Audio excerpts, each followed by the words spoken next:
दोस्तों, आजकल केंद्रीय मंत्री नितिन गडकरी सवालों के घेरे में है और सवाल उठाने वाला इकोसिस्टम एक ऐसा इकोसिस्टम नजर आ रहा है जो कहीं ना कहीं पार्टी के भीतर सह और मात के खेल के आगे बढ़ने का संकेत दे रहा है। आखिर कौन है वो ताकत, कौन है वो अदृश्य शक्ति जो नितिन गडकरी को राजनीतिक तौर पर निपटाना चाहती है। नितिन गडकरी को पूर्व अध्यक्ष होने के बावजूद, भाजपा के बड़े नेता होने के बावजूद भारतीय जनता पार्टी के सर्वोच्च नीति निर्धारक संस्था केंद्रीय संसदीय बोर्ड या केंद्रीय चुनाव समिति में जगह नहीं मिली। और दो प्रमुख केंद्रीय संस्थाओं में जब पार्टी के अंदर उन्हें जगह नहीं मिली, कुछ सालों पहले उनके पास जो एक दो और मंत्रालय थे उन्हें ले लिया गया। उसके बाद से ही ये कयास लगाए जा रहे थे कि आज नहीं तो कल भारतीय जनता पार्टी के मार्गदर्शक मंडल की जो सूची बनी है उस सूची में नितिन गडकरी को भेजने की मुकम्मल तैयारी शुरू हो गई है और इसे अंजाम तक पहुंचा भी दिया जाएगा। लेकिन क्या वो वक्त आ गया है और क्या मौजूदा दौर में बीजेपी के शीर्ष पर हावी गुजरात लॉबी पार्टी के अंदर अपनी पोजीशन को लेकर इतनी सशंकित हो उठी है कि कभी उसे राजनाथ सिंह को राष्ट्रपति भवन भेजकर योगी आदित्यनाथ के पर कतरने की चर्चा को हवा देनी पड़ती है, तो कभी नितिन गडकरी को किनारे लगाने के लिए एथेनॉल या E20 से उभरे हुए माहौल का इस्तेमाल करना पड़ता है। और इन सब के बीच जिन गडकरी को महाराष्ट्र में PWD मिनिस्टर रहने के दरमियान रोड करी कहा जाता था, वो गडकरी दिल्ली आने के बाद अचानक से जिस तरह से लोकप्रियता के शिखर पर नरेंद्र मोदी को चुनौती देते हुए दिखाई दे रहे थे, वही नितिन गडकरी जनता के बीच जो विलेन बनते हुए दिख रहे हैं। आखिर वो कौन सा इकोसिस्टम है जो इस पूरे माहौल को और ज्यादा हवा दे रहा है, जरा इसे जानने की कोशिश करते हैं। हम सब ने देखा कि गडकरी के ऊपर एक सवाल राहुल गांधी ने नहीं उठाया, एक सवाल प्रियंका गांधी ने नहीं उठाया, एक सवाल इंडिया गठबंधन के दूसरे महत्वपूर्ण घटकों में से एक मसलन ममता बनर्जी या फिर अखिलेश यादव ने नहीं उठाया और न ही लेफ्ट फ्रंट के लोग खुल करके उठा पा रहे हैं। लेकिन बावजूद नितिन गडकरी को मिडिल क्लास के बीच में एक तरह से पॉलिटिकल विलेन बनाने का जो खेल चल रहा है, उस खेल के पीछे की ताकत और पीछे के मंतव्यों को समझने की कोशिश करें तो परत दर परत तमाम चीजें साफ होती हुई दिखाई देती है। पहला ये कि नितिन गडकरी और नरेंद्र मोदी या नितिन गडकरी और गुजरात लॉबी के बीच अविश्वास की खाई कब से है। तो नितिन गडकरी और गुजरात लॉबी के बीच अविश्वास की खाई तब से है जब नितिन गडकरी राष्ट्रीय अध्यक्ष बने थे और उनके राष्ट्रीय अध्यक्ष बनने के बाद जो पार्टी की पहली राष्ट्रीय कार्यकारिणी पटना में हुई वर्ष 2010 में, उस राष्ट्रीय कार्यकारिणी में नरेंद्र मोदी के साथ जिस तरह का व्यवहार हुआ, उस पटना प्रवास के दरमियान जिस तरह से बिहार के मुख्यमंत्री नीतीश कुमार ने नरेंद्र मोदी का भोज कैंसिल किया, भाजपा नेताओं का भोज नरेंद्र मोदी की वजह से कैंसिल किया, वो एक बुनियाद पड़ती हुई दिखाई दी। और उसके बाद जब नितिन गडकरी को दूसरा कार्यकाल बतौर राष्ट्रीय अध्यक्ष मिलना था, उस वक्त जिस ढंग से आदर्श और पूर्ति को लेकर महाराष्ट्र में बवाल चला और उस बवाल में कहीं ना कहीं नितिन गडकरी को लपेटने की प्रक्रिया जो शुरू हुई, उसकी कीमत नितिन गडकरी को चुकाने पड़ी। और जब कीमत नितिन गडकरी को चुकानी पड़ी तो उसके पीछे के खेल में कौन कौन से लोग शामिल थे और उनकी मंशा क्या थी, वो भी पूरे देश को पता है।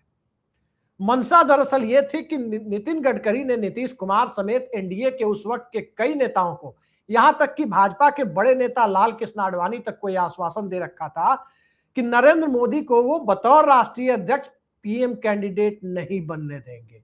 बहुत ज्यादा विरोध होगा तो ये हालत भी आएगी कि भारतीय जनता पार्टी बिना किसी प्राइम मिनिस्ट्रियल कैंडिडेट को घोषित किए ही चुनाव लड़ेगी और ये बयान देगी कि चुनाव के बाद संसदीय दल अपने नेता का चुनाव करेगा। नितिन गडकरी इस हद तक जा रहे थे, लेकिन नितिन गडकरी जब उस हद तक जा रहे थे, उसके बाद नितिन गडकरी का पार्टी के अंदर वो तथाकथित होम्योपैथी इलाज कर दिया गया। इलाज इस रूप में हुआ कि उन्हें राष्ट्रीय अध्यक्ष के रूप में दूसरा कार्यकाल नहीं मिला, राजनाथ सिंह आ गए, लोकसभा चुनाव हुआ और कांग्रेस विरोधी माहौल में नरेंद्र मोदी पहले पीएम कैंडिडेट डिक्लेयर हुए बीजेपी की तरफ से और उसके बाद पीएम बन भी गए। पीएम बन गए उस वक्त नितिन गडकरी की चर्चा टॉप 4 के मंत्रालय में हो रही थी कि क्या उन्हें गृह मंत्री बनाया जाएगा, रक्षा मंत्री बनाया जाएगा, वित्त मंत्री बनाया जाएगा, इस तरह की चर्चाएं हो रही थी। लेकिन टॉप 4 में गृह, विदेश, रक्षा और वित्त जैसा मंत्रालय न देकर उन्हें जिस मंत्रालय से महाराष्ट्र में ख्याति मिली थी वही मंत्रालय दिया गया, सड़क परिवहन और राजमार्ग मंत्रालय। और वहां से भी गडकरी ने अपनी लोकप्रियता का पैमाना और लोकप्रियता को बढ़ाने के तरीकों को और तौर तरीकों को इस ढंग से ढूंढ लिया जो इस देश के अंदर ऐसा लगने लगा कि जिस दौर में कप्तान सौरव गांगुली या मोहम्मद अजहरुद्दीन हुआ करते थे भारतीय क्रिकेट टीम में, लोकप्रियता तो खिलाड़ी सचिन तेंदुलकर के पास ही जा रही थी, वही स्थिति मोदी कैबिनेट में कमोबेश सचिन तेंदुलकर जैसी नितिन गडकरी की बनती दिखाई दी। और जब नितिन गडकरी लोकप्रियता के शिखर पर भाजपा में बढ़ने लगे, उस वक्त महाराष्ट्र में गडकरी के शहर से आने वाले देवेंद्र फडणवीस, गडकरी के शहर से आते हैं, गडकरी की तरफ ब्राह्मण समुदाय से आते हैं, उन देवेंद्र फडणवीस को गुजरात लॉबी ने महाराष्ट्र में मुख्यमंत्री बना दिया। विधानसभा चुनाव हुए, उन्हें मुख्यमंत्री बना दिया गया। यानी गडकरी को घर में घेरने की कोशिश। याद कीजिए, यही कोशिश राजनाथ सिंह के लिए उत्तर प्रदेश में 2017 में हुई। यानी जो कोशिश गडकरी के लिए 2014 में हुई कि उनके स्वजाति और उनके इलाके के व्यक्ति को मुख्यमंत्री बनाकर गडकरी के असर को कम किया जाए, वही कोशिश यूपी में 2017 में राजनाथ सिंह के साथ हुई कि पूर्वांचल से आने वाले, राजनाथ सिंह के ही समुदाय से आने वाले एक ठाकुर नेता को, यानी योगी आदित्यनाथ को उत्तर प्रदेश में मुख्यमंत्री बनाकर राजनाथ सिंह की सियासत को कमजोर करने, उनके सियासी जनाधार के नीचे से दरी खींचने की कोशिशें हुई। और इसमें गुजरात लॉबी कामयाब रही, लेकिन कामयाबी का असर बढ़ते बढ़ते जब आगे बढ़ने लगा तो जिन लोगों को मोहरा बनाया गया वो दिल्ली की तरफ देखने लगे। मसलन योगी आदित्यनाथ लखनऊ से दिल्ली की तरफ देखने लगे। देवेंद्र फडणवीस के बारे में कहा जाता है कि उनकी नजर भी दिल्ली पर है। और जब दोनों की नजर दिल्ली पर है, फिर गुजरात लॉबी क्या कर रही है? क्योंकि गुजरात लॉबी में नरेंद्र मोदी के बाद पार्टी के 2 नंबर पर माने जाने वाले नेता अमित शाह की एक स्वाभाविक दावेदारी की चर्चा बीजेपी के अंदर होती है। लेकिन अमित शाह की दावेदारी रणनीति के स्तर पर हो सकती है, गुजरात लॉबी या कॉरपोरेट लॉबी के समर्थन तक हो सकती है, लेकिन जहां तक बात छत्रपों वाली मानसिकता से नरेंद्र मोदी के दिल्ली पहुंचने की है, उस दौर में भारतीय जनता पार्टी के अंदर छत्रप बनने की कोशिश में मौजूदा दौर में 2 नाम जो ठीक ठाक हिंदी भी बोल लेते हैं, भारतीय जनता पार्टी के जनाधार वाले राज्यों में अपनी पहचान भी रखते हैं, वो 2 नाम जब आगे बढ़ते हुए दिखाई दिए, देवेंद्र फडणवीस और योगी आदित्यनाथ, इसी दौर में गुजरात लॉबी कमजोर पड़ने लगी। और गुजरात लॉबी बीजेपी के अंदर कमजोर पड़ना शुरू नहीं हुई, गुजरात लॉबी कमजोर पड़ने लगी संघ का समर्थन कम होने की वजह से, आरएसएस का सपोर्ट कम होने की वजह से। आरएसएस का सपोर्ट जब गुजरात लॉबी को कमजोर पड़ने लगा, इसी दरमियान नहले पर दहला वाला खेल जनता ने कर दिया। जब 400 पार के नारे की धज्जी उड़ाते हुए इस देश की जनता ने साधारण बहुमत जो 272 सीटों का लोकसभा में होता है,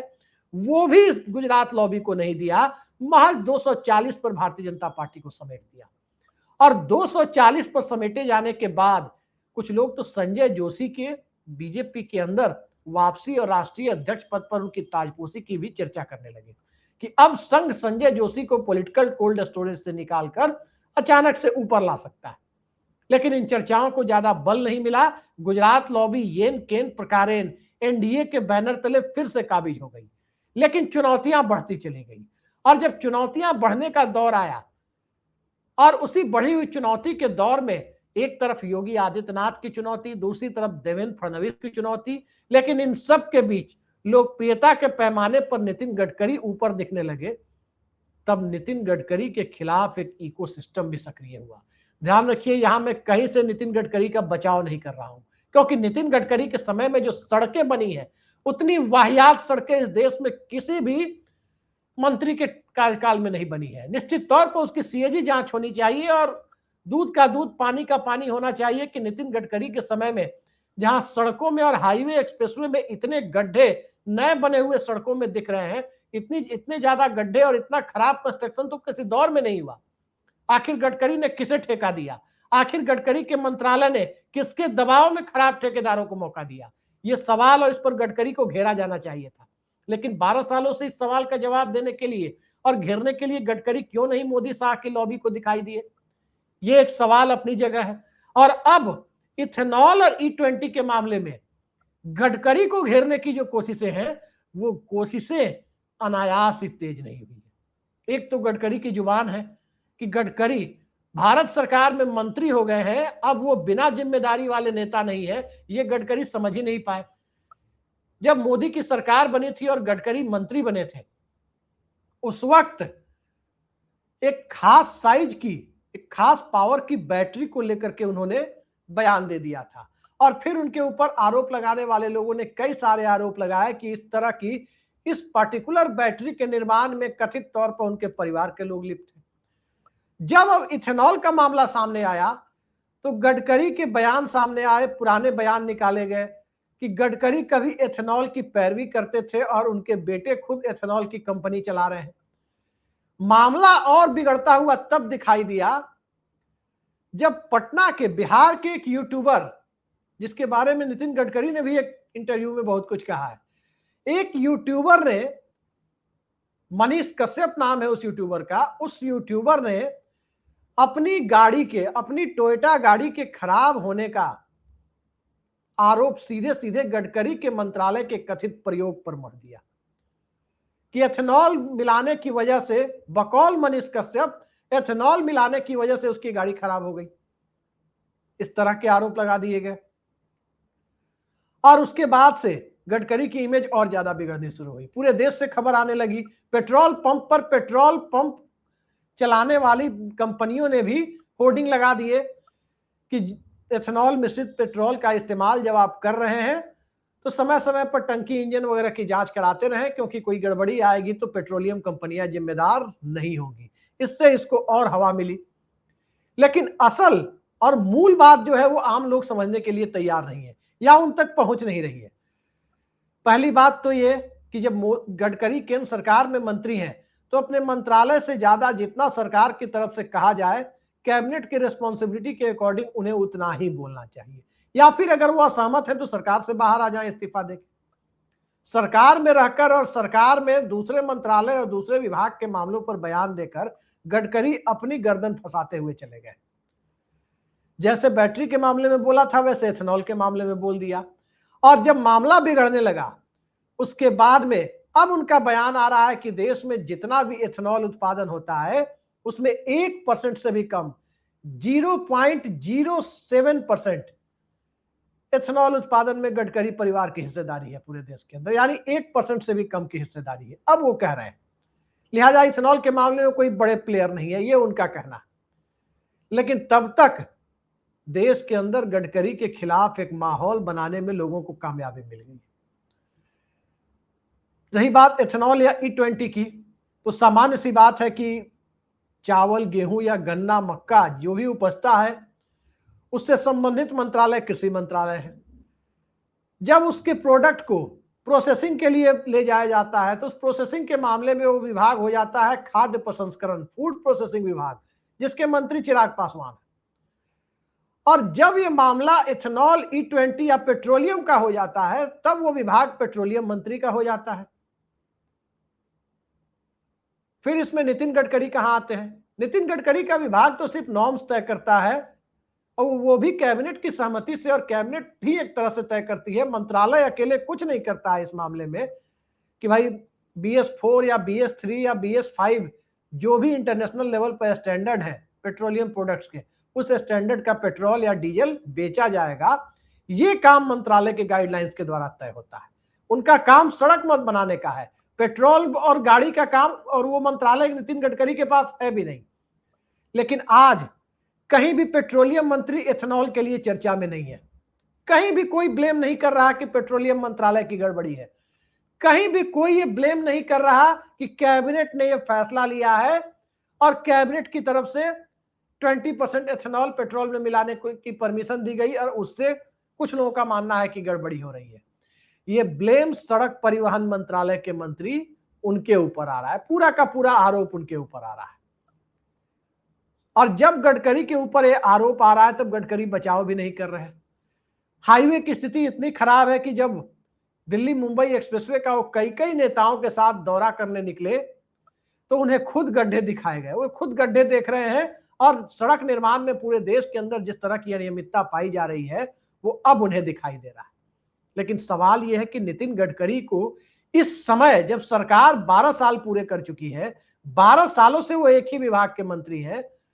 उसके बाद लोगों को क्यों याद आ रहा है कि नितिन गडकरी खराब है?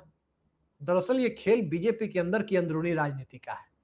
और वो अंदरूनी राजनीति जो 2012 के अंत में नितिन गडकरी के साथ खेला गया, उसी अंदाज में, उसी मोडस ऑपरेंडी के साथ फिर से खेलने की तैयारी है। और इस मोडस ऑपरेंडी में सबसे बड़ा खेल यही है कि नितिन गडकरी से निजात कैसे पाई जाए, क्योंकि एक बार यदि भारतीय जनता पार्टी गुजरात लॉबी के हाथ से फिसली, तो गुजरात लॉबी के हाथ से फिसलने के बाद 2029 के लोकसभा चुनाव की बात मैं कर रहा हूं, उस परिस्थिति में एक तरफ से योगी आदित्यनाथ की दावेदारी होगी, दूसरी तरफ से देवेंद्र फडणवीस की दावेदारी होगी, नितिन गडकरी की दावेदारी से इनकार नहीं किया जा सकता। तो इस परिस्थिति में पार्टी के सीनियर मोस्ट नेताओं में से एक, और तमाम सीनियर नेताओं में कम उम्र के ही माने जाने वाले, 70 साल के करीब उनकी उम्र है नितिन गडकरी की, बाकी सब तो 75 पार जा चुके हैं, राजनाथ सिंह हो या खुद नरेंद्र मोदी हो या BS येदियुरप्पा हो, इन सब की स्थिति 75 पार वालों की है। लेकिन 70 के आसपास जो अभी पहुंचे हैं, जो 72-73 के ही होंगे नितिन गडकरी 2029 में, वो बाकी नेताओं से अपेक्षाकृत कम उम्र के होंगे, और वरिष्ठता और काम करने की 2-4 साल काम करने की क्षमता, इन दोनों पैरामीटर पर नितिन गडकरी दूसरे को मात दे सकते हैं। खासकर गुजरात लॉबी में नरेंद्र मोदी या उनके स्वाभाविक उत्तराधिकारी अमित शाह को पीछे छोड़ सकते हैं। अब मंत्रालय में, सड़क परिवहन मंत्रालय का काम ऐसा है, और जिस ढंग की चर्चा होती है, और चर्चा इस रूप में होती है कि भारतीय जनता पार्टी के अंदर या विपक्ष के भी कई सारे बड़े बड़े नेताओं से लेकर छोटे स्तर के लोग तक गडकरी के कामों से ओबलाइज्ड है। वो उनके एहसान तले, अपने इलाके का काम हो, अपना निजी काम हो, कथित तौर पर इन सब के लिए वो उनसे ओबलाइज बताए जाते हैं। तो ऐसी स्थिति में वो नरेंद्र मोदी और अमित शाह के CBI और ED ब्रांड के सामने झुकने के लिए तैयार होंगे, या नितिन गडकरी के एहसानों तले दबे होने के कारण नितिन गडकरी के साथ खड़े होने को तैयार होंगे। ये आशंका गुजरात लॉबी को आज से दिख रही है, और खासकर तब दिख रही है कि उत्तर प्रदेश में योगी आदित्यनाथ राजनीतिक तौर पर एक ऐसी गले की हड्डी गुजरात लॉबी के लिए साबित हो रहे हैं कि यदि उन्हें चुनाव के पहले हटा दिया जाए तो भारतीय जनता पार्टी की हार पक्की हो जाती है। चुनाव तक योगी आदित्यनाथ टिके रहते हैं और भारतीय जनता पार्टी हार भी जाती है, जीत जाती है तो प्रधानमंत्री के उम्मीदवार हो जाएंगे 29 में, हार जाती है भारतीय जनता पार्टी यूपी में, तो 2029 में सत्ता की वापसी की संभावना लगभग खत्म हो जाती है। तो इन परिस्थितियों में गडकरी और बड़े चैलेंज साबित हो सकते हैं। तो इन तमाम मामलों को लेकर के कई सारा खेल चलता हुआ दिखाई दे रहा है। पटना के जिस यूट्यूबर की बात मैं कह रहा था, जिनके ऊपर गडकरी भी थोड़े तंज भरे अंदाज में बोलते हुए नजर आए हैं, याद कीजिए तिरुपुर की, तमिलनाडु की वो घटना जहां धागा इंडस्ट्री चलती है, 3 से 4 लाख बिहारी मजदूर काम करते हैं, और किस तरह से तिरुपुर की इंडस्ट्री को बदनाम और बर्बाद करने की कोशिशें एक खास लॉबी के द्वारा की गई थी। और उस समय जब वो पूरा का पूरा षड्यंत्र रचा जा रहा था, तो किस तरह के सोशल मीडिया इन्फ्लुएंसर का इस्तेमाल उसमें किया जा रहा था, और कौन कौन से लोग जेल गए थे, NIA तक लगाने की नौबत आई थी, वो घटना लोग भूले नहीं है। तो कहीं ना कहीं अब भी लोगों को लगता है कि कुछ सोशल मीडिया इन्फ्लुएंसर का इस्तेमाल नितिन गडकरी को बदनाम करने के लिए तो नहीं हो रहा। मैं फिर कह रहा हूं कि नितिन गडकरी के पास ऐसा कोई मंत्रालय नहीं है जिस मंत्रालय का एथेनॉल या E20 से लेना देना हो। चूंकि उनके बेटे एथेनॉल के व्यवसाय में है, चूंकि नितिन गडकरी कई बार पर्यावरण या फिर दूसरे मकसद से, हो सकता है अपने बेटे के बिजनेस को बढ़ाने के मकसद से ही एथेनॉल को प्रमोट करते हुए नजर आए हो, और वो चीज अब उन पर भारी पड़ती दिखाई दे रही है। नितिन गडकरी का एक चर्चित बयान में चलते चलते आपको बता दूं, एक दौर में उन्होंने महात्मा गांधी और दाऊद इब्राहिम के IQ की तुलना कर दी थी, काफी विवाद हुआ था। और उस दौर में भी नितिन गडकरी के बड़बोलेपन को ही इसकी कीमत चुकानी पड़ी थी। देश के अंदर हास्य का पात्र वो बन गए थे। खैर, आज के जमाने में तो भारत से लेकर विदेशों तक इस देश में बड़े बड़े पद पर बैठे हुए लोग हास्य का पात्र बन रहे हैं। गिनती गिन रहे हैं, किसी भी संख्या को जोड़कर 8, 9, 10 कैसे बना देना है वो सब कर रहे हैं। चॉकलेट भी खिला दे रहे हैं। तो हास्य का पात्र बनना आजकल एक क्वालिटी हो गई है, लेकिन उस दौर में ये क्वालिटी या क्वालिफिकेशन नितिन गडकरी के लिए कहीं भारी तो नहीं पड़ जाएगी? क्या कैबिनेट से उनकी छुट्टी की बुनियाद तो नहीं तैयार की जा रही? थोड़ा इंतजार कीजिए, अगले कैबिनेट फेरबदल में सब कुछ साफ हो जाएगा कि नितिन गडकरी मार्गदर्शक मंडल में जा रहे हैं या नितिन गडकरी कुछ और कम महत्व का मंत्रालय देकर के जैसे संगठन में किनारे कर दिए गए, वैसे सत्ता और सत्ता के खेल में भी पूरी तरह से किनारे तो नहीं कर दिए जाएंगे। देखते जाइए आने वाले वक्त में क्या होता है। आज के लिए इतना ही। नमस्कार।